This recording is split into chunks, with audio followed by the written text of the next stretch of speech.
আসসালামু আলাইকুম এভরিওয়ান, আশা করি সবাই অনেক ভালো আছেন। আমরা আলহামদুলিল্লাহ অনেক ভালো আছি।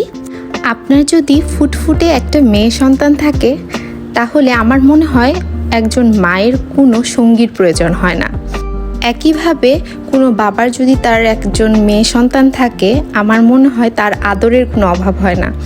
মেয়ে সন্তান মানেই হচ্ছে জীবন্ত একটা পুতুল, যার সাথে আপনি সারাটা দিন সময় কাটাতে পারবেন, যাকে আপনি আপনার মনের মতো করে সাজাতে পারবেন, আর খুনসুটির তো শেষই নেই। আর আমার কাছে মনে হয় মেয়েদের সকল চাহিদা, যত আবদার, অভিমান সব কিছু তার বাবার কাছে। আর আপনারা সবাই জানেন মেয়েরা কিন্তু বাবার ভক্তটা অন্যরকম হয়। আর সানফার ক্ষেত্রে আমি এই জিনিসটা দেখেছি যে আমি ওকে বকা দিচ্ছি, ও কিছুই মনে করছে না, কিন্তু ওর বাবা যদি ওর সাথে একটু জোরে কথা বলে এতে সে খুবই কষ্ট পায় আর খুব অভিমান করে থাকে।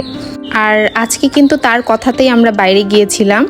আর এই ভিডিওটা আমি আসলে বাবা মেয়ের খুনসুটি দেখার জন্যই ভিডিওটা করেছিলাম, যে স্মৃতি হয়ে থাকবে, তাই আজ আপনাদেরকেও শেয়ার করলাম। পৃথিবীর সব মেয়েরা বাবাদের এভাবেই ভালোবাসুক, আর সব বাবারাই যেন সব সময় ভালো থাকে, সুস্থ থাকে, এই কামনাই রইল। কার কার আমার মতো এরকম একটা পুতুল আছে তা কমেন্টে জানাতে ভুলবেন না। সবাই ভালো থাকবেন, সুস্থ থাকবেন, আমাদের জন্য দোয়া করবেন। আজকের মতো এখানেই বিদায় নিচ্ছি। আল্লাহ হাফেজ।